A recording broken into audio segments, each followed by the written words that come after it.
students, আজি আমি কৰিম exercise 2.3 question number 3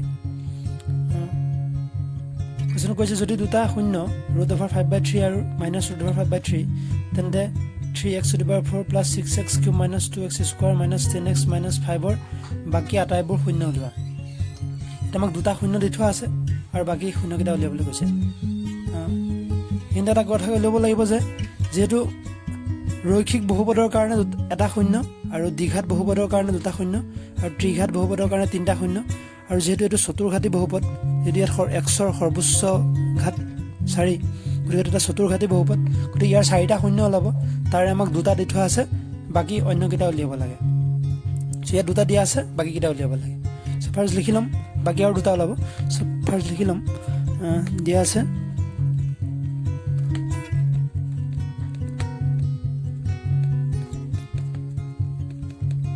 শূন্য দুটা root over 5/3 আৰু minus root over 5/3 minus root over 5/3 আৰু যেহেতু এটা শূন্য এই বহুপদটোৰ কাৰণে এটা শূন্য সব বহুপদ কি প্ৰত্যেকটো শূন্য বহুপদটোৰ কাৰণে এটা উৎপাদক আৰু এটো এই বহুপদটোৰ কাৰণে এটা উৎপাদক এটো এই বহুপদটোৰ কাৰণে এটা উৎপাদক গতিকে আমি শূন্য কেইটাক যদি বহুপদৰ ৰূপত লিখি লওঁ শূন্য কেইটাক যদি আমি বহুপদৰ ৰূপত লিখো তেতিয়া কেনেদৰে লিখিব লাগিব root over 5/3 টোক আমি এটাকে আমাক দুটা উৎপাদক দিয়া হৈছে এটাকে উৎপাদক দুটা হৈছে যেহেতু এটো এটা শূন্য আৰু শূন্যটো যদি এনেকৈ দিয়া থাকে তো আমি শূন্যটোক উৎপাদকৰ ৰূপত লিখিবলৈ হলে x যেহেতু প্লাছত আছে গতিকে আমি মাইনাস root over 5/3 লিখিব লাগিব এটো শূন্য দিয়া আছিল আমি শূন্যটোক এটা উৎপাদকৰ ৰূপত লিখি লৈছো আকৌ তেনেকৈ এটো এটা শূন্য দিয়া আছিল মাইনাস root over 5/3 তেতিয়া হেতুক আমি কেনেকৈ লিখিব লাগিব x plus root over 5/3 সগুনাই যেটো চলক থাকে চলকটো লিখি যদি প্লাছত থাকে মাইনাছত লিখিম যে মাইনাছ থাকিলে প্লাছত লিখিম তেনেকৈ লিখিব লাগে এইটা হৈছে উৎপাদক আৰু যেহেতু এই উৎপাদক দুটা এই বহুপদটোৰ কাৰণে এই দুটা উৎপাদক গতিকে এইটা আমি ইনটু কৰিলে বহুপদটো পাব লাগিব তো আমি কেনেকৈ ধৰি লিখিম এটাকে x minus root over 5/3 x plus root over 5/3 তো এটাক যদি আমি ইনটু কৰো যেটো a minus b a plus b into হয় so a square minus b square আমি এনেকৈ লিখিব পাৰিম x square minus root over 5/3 square কৰিলে 5/3 হ'ব সো এনেকৈ ধৰণে পাম তো এতিয়া যেটো এই গোটেই বস্তুটো এই বহুপদৰ কাৰণে এটা উৎপাদক গতিকে বহুপদটোৰ দি এই উৎপাদকটো দি আমি যদি বহুপদটো ইনটু কৰোঁ তেতিয়া আমি 0 পাম চাওঁ গতিকে এই উৎপাদকটো দি বহুপদটো যেতিয়া আমি ডিভাইড কৰিলোঁ তেতিয়া 0 পালোঁ আৰু ওপৰত ভাগফল এটো পালোঁ গতিকে এই উৎপাদকটো দি এই ভাগফলটো যদি আমি ইনটু কৰোঁ তেন্তে এই বহুপদটো পাব লাগে therefore 3x to the power 4 plus 6x cube minus 2x square minus 10x minus 5 equal to x square minus 5/3 to 3x square minus 6x plus 6x plus 3 x square minus 5/3 এটো আমি ইয়াৰ পৰা যেটো 3 এটা কমন ল'ব পাৰিম সবতে 3 আছে so যে 3 টো বাহিৰলৈ উলিয়াই দিওঁ তেনেদৰে হ'ব 3 into 3x square plus 9 plus 1 নেদৰে লিখিব পাৰিম 3 টো আগত লিখি লম x square minus 5/3 এতিয়া আমি এটো এটা দ্বিঘাত বহুপদ সো দ্বিঘাত বহুপদ আমি উৎপাদক বিশ্লেষণ কৰিব লাগিব মধ্যম পদ বিভাজন x square 1 plus 1 যেটো এটো 1 আছে 1 into 1 সো প্লাস কৰিলে 2 হ'ব লাগিব so 1 plus 1 2 1 into 1 1 plus 1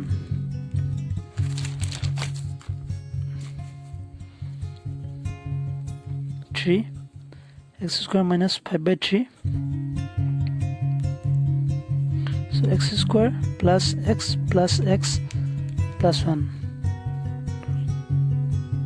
3 x square minus 5/3. X common ahile, so x plus 1 common ahile, x plus 1. 3 x square minus 5/3. So আমি লিখিলে x plus 1 into x plus 1. যেটা আমি পালো x plus 1 আৰু x plus 1. গতিকে এইটো এটা এই বহুপদৰ কাৰণে উৎপাদক আছিল যেটো এতিয়া আৰু এই উৎপাদকটো এই দুটা শূন্যৰ পৰা ওলাইছিল। সো এটা এই দুটা উৎপাদক যদি হয় তেন্তে এই উৎপাদক কিটা আমি শূন্যৰ ৰূপত যদি প্ৰকাশ কৰোঁ তেন্তে আমি কেনেদৰে লিখিব লাগিব x plus 1 এতিয়া লিখি ল'ব পাৰোঁ। এতিয়া x plus 1 equal to 0, x plus 1 equal to 0. তে x ৰাখিলো plus 1 ইফালে minus 1, x ৰাখিলো plus 1 ইফালে minus 1. সো এই দুটাই হৈছে বহুপদটোৰ কাৰণে উলিয়াবলগীয়া শূন্য দুটা। সো এটাকে ল'ব পাৰোঁ, এটাকে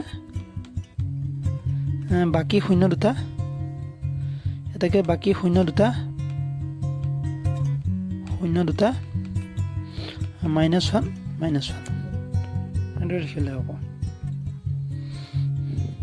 This is the answer.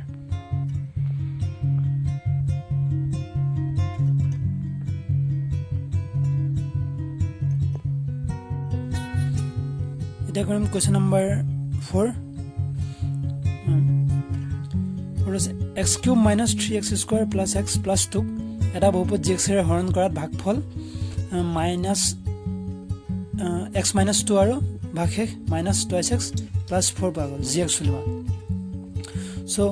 এই বহুপদটোক gx ৰে হৰণ কৰিছোঁ আৰু ভাগফল ইমান পাইছোঁ আৰু ভাগশেষ ইমান পাইছোঁ। সো আমি যদি এইবোৰ লিখি লওঁ তেতিয়া এনেকৈ ধৰণে হ'ব যে ইয়াত যেহেতু ইয়াক হৰণ কৰিছোঁ গতিকে এইটো হ'ব এইটো বহুপদক হৰণ কৰিছোঁ গতিকে এইটো হ'ব ভাজ্য। সো ভাজ্য কিমান আছে x cube minus 3x square plus x plus 2. নেক্সটটো আছে এইটো হ'ব gx ৰে হৰণ কৰিছোঁ। সো gx ৰে হৰণ কৰিছোঁ এইটো হ'ব ভাজক আছে gx আৰু ভাগফল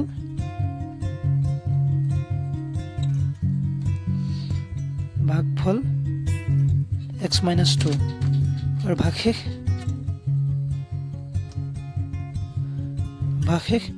minus 2x plus 4 সো এইটো যদি আমি কৰিবলৈ যাওঁ যেটো বিভাজন কলন বিধি পাইছিলোঁ আমি বিভাজন কলন বিধি অনুসৰি হৰণৰ যেটো বিভাজন কলন বিধি আছে বিভাজন কলন বিধি অনুসৰি আমি কি পাওঁ বিভাজন কলন বিধি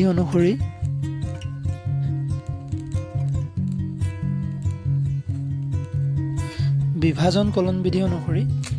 আমি পাওঁ যে ভাজ্য ইকুৱেল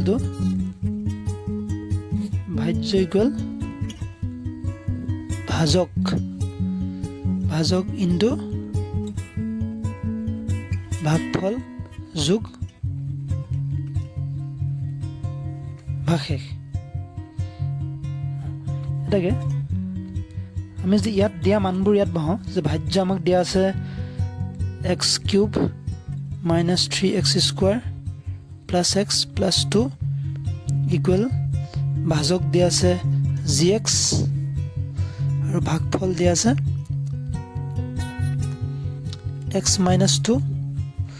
plus ভাগশেষ দিয়া আছে minus 2x plus 4। গতিকে এইটো যদি সমাধান কৰোঁ প্লাছ আছে সো আমি এইফালে আনিব পাৰোঁ।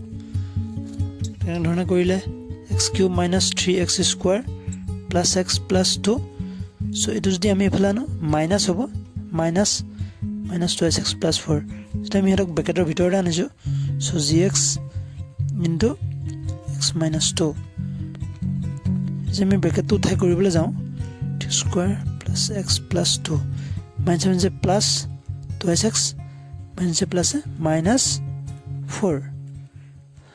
gx into x minus 2 gx into x minus 2 so এতিয়া আমি সমাধান কৰিলে প্লাছ x প্লাছ 2 আমি কৰিব পাৰিম আৰু যেহেতু x কিউব নাই so x cube minus 3x square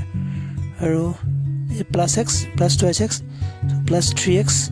plus 2 minus 4 minus 2 equal to gx into x minus 2